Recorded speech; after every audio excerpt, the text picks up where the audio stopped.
ಈ ಥರ ನಾಯಿ ಬೇಕು ಥರ ಕಿತ್ತಾಡ್ತಾರೆ. ಇದು ಒಳ್ಳೇದಲ್ಲ. ಇದು ಏನು ನಡೀತಾ ಇದೆ ಒಳ್ಳೇದು. ಆಮೇಲೆ ಡಿ ಕೆ ಶಿವಕುಮಾರ್ ಅವ್ರದ್ದೊಂದು ಫೇಮಸ್ ಒಂದು ಡೈಲಾಗ್ ಇದೆ, ಏನದು, by birth I am A farmer, by fashion I am A politician and by profession I am business man ಅಂತ ಹೇಳ್ತಿರ್ತಾರೆ.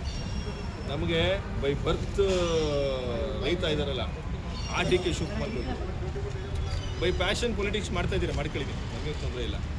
ಆದರೆ ಬೈ ಪ್ರೊಫೆಷನ್ ಬಿಸ್ನೆಸ್ ಮ್ಯಾನ್ ಇದ್ದೀರಲ್ಲ, ಬಿಸ್ನೆಸ್ ಮ್ಯಾನ್ ಆಗ್ಬಿಟ್ಟು ನೀವು ಈ ರಾಜ್ಯದ ಒಳ್ಳೆ ಮುಖ್ಯಮಂತ್ರಿ ಆಗಕ್ಕೆ ಚಾನ್ಸೇ ಇಲ್ಲ. ನೀವು ಏನು ಮಾಡ್ಬೋದು ಅಂದರೆ ದೇಶ ಮಾರ್ಬೋದು ಅಥವಾ ರಾಜ್ಯ ಮಾರ್ಬೋದು ಅಷ್ಟೇ. ಬಿಸ್ನೆಸ್ ಮ್ಯಾನ್ ಆಗಿ ಜನಗಳ ಹಿತರಕ್ಷಣೆ ಕಾಪಾಡಬೇಕು ಅಂತೇಳಿ ನೀವು ಒಬ್ಬ ರೈತನ ಮಗ ಆದರೆ ಮಾತ್ರ ಕಾಪಾಡೋಕ್ಕೆ ಸಾಧ್ಯ.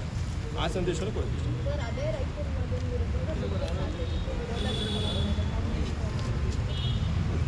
ಅದು ಇನ್ನೊಂದು ರಾಜಕೀಯ ಅಮ್ಮ.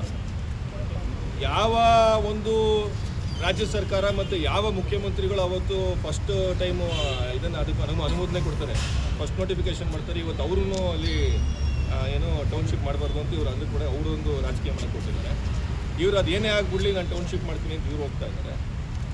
ಮೊದಲನೇದಾಗಿ ನಾನು ಹೇಳೋಕ್ಕೆ ಇಷ್ಟಪಡ್ತೀನಿ ಅಂತ ಹೇಳಿದ್ರೆ, ಕೃಷಿ ಭೂಮಿಗಳನ್ನು ನೀವು ಟಾರ್ಗೆಟ್ ಮಾಡೋದನ್ನ ಫಸ್ಟ್ ನಿಲ್ಲಿಸಿ. ಕೃಷಿ ಭೂಮಿ ಇರೋದು ಬೆಳೆ ಬೆಳೆಯೋದಕ್ಕೆ. ಹೋಗಿ ಬಂಜರು ಭೂಮಿಯಲ್ಲಿದೆ ಹುಡುಕೊಳ್ಳಿ, ಅಲ್ಲಿ ಫ್ಯಾಕ್ಟ್ರಿ ಹಾಕಿ. ಯಾಕೆ ನಮ್ಮ ಕಲ್ಯಾಣ ಕರ್ನಾಟಕ ಇಲ್ವಾ, ಬೆಳಗಾಂ ಭಾಗ ಇಲ್ವಾ, ದಾವಣಗೆರೆ ಇಲ್ವಾ, ಮಂಗಳೂರು ಇಲ್ವಾ, ಅಲ್ಲೆಲ್ಲ ಕಡೆ ಹೋಗ್ಬಿಟ್ಟು ನೀವು ಉದ್ಯೋಗ ಸೃಷ್ಟಿ ಮಾಡಿ. ಈಗ ನಮ್ಮ ಗುಲ್ಬರ್ಗ ಬೀದರ್ ಹುಡುಗರು ಕೆಲಸ ಹುಡ್ಕೊಂಡು ಬೆಂಗಳೂರು ಬರ್ತಾರೆ, ಆ ಕಡೆ ಬೆಳಗಾಂ ಭಾಗದವು ಬೆಂಗಳೂರಿಗೆ ಬರ್ತಾರೆ. ಆ ಬೆಂಗಳೂರು ಮೇಲೆ ಒತ್ತಡ ಜಾಸ್ತಿ ಆಗ್ತಾ ಇದೆ. ನೀವು ಅಟ್ಲೀಸ್ಟ್ ನೀವು ಅಲ್ಲಲ್ಲೇ ಕಾರ್ಖಾನೆಗಳು ಅಲ್ಲಲ್ಲೇ ಉದ್ಯೋಗ ಕ್ರಿಯೇಟ್ ಮಾಡ್ಕೊಂಡಾಗ ಹುಡುಗರುಗಳು ಓದ್ಕೊಂಡಿರೋರು ಅಪ್ಪ ಅಮ್ಮನ ಬಿಟ್ಬಿಟ್ಟು ಇಷ್ಟು ದೂರ ಬರೋ ಅವಶ್ಯಕತೆ ಇಲ್ಲ. ಅಲ್ಲೇ ಅವ್ರ ಅಪ್ಪ ಅಮ್ಮನ ನೋಡ್ಕೊಂಡು ಚೆನ್ನಾಗಿ ಅಲ್ಲೇ ಬದುಕ್ತವೆ. ಇಲ್ಲಿ ಬಾಡಿಗೆ ಮನೆ ಕಟ್ಟಬೇಕು, ಅಲ್ಲಿ ಸ್ವಂತ ಮನೇಲಿ ಬದುಕ್ತವೆ. ಇದನ್ನು ನಾವು ಯೋಚನೆ ಮಾಡಬೇಕು. ನಿಮ್ಮ ರಿಯಲ್ ಎಸ್ಟೇಟ್ ದಂಧೆಗಳನ್ನ ಉದ್ಧಾರ ಮಾಡ್ಕೊಳ್ಳೋಕ್ಕೆ ಎಲ್ಲ ತಗೊಬಂದು ಬೆಂಗಳೂರಲ್ಲಿ ಹಾಕೊಂಡು ಮಾಡ್ತಿದ್ದಾರೆ ತಪ್ಪು. ಮಾನ್ಯ ಮುಖ್ಯಮಂತ್ರಿಗಳೇ, ದಯವಿಟ್ಟು ಬಿಡದಿ ವಿಚಾರದಲ್ಲಿ ಹಠ ತೋರಿಸ್ಬೇಡಿ. ನೀವು ರೈತರ ಭೂಮಿಯನ್ನು ಕೈ ಬಿಡೋದ್ರಿಂದ ನಿಮ್ಮ ಯಾವ ಇದು ಕಿರೀಟ ಬಿದ್ದೋಗಲ್ಲ. ನಿಮ್ಮ ಈಗೋಗಳನ್ನ ಬಿಟ್ಟಾಕಿ ರೈತರನ್ನ ಕಾಪಾಡಿ, ರೈತರು ನಿಮ್ಮನ್ನು ಕಾಪಾಡ್ತಾರೆ.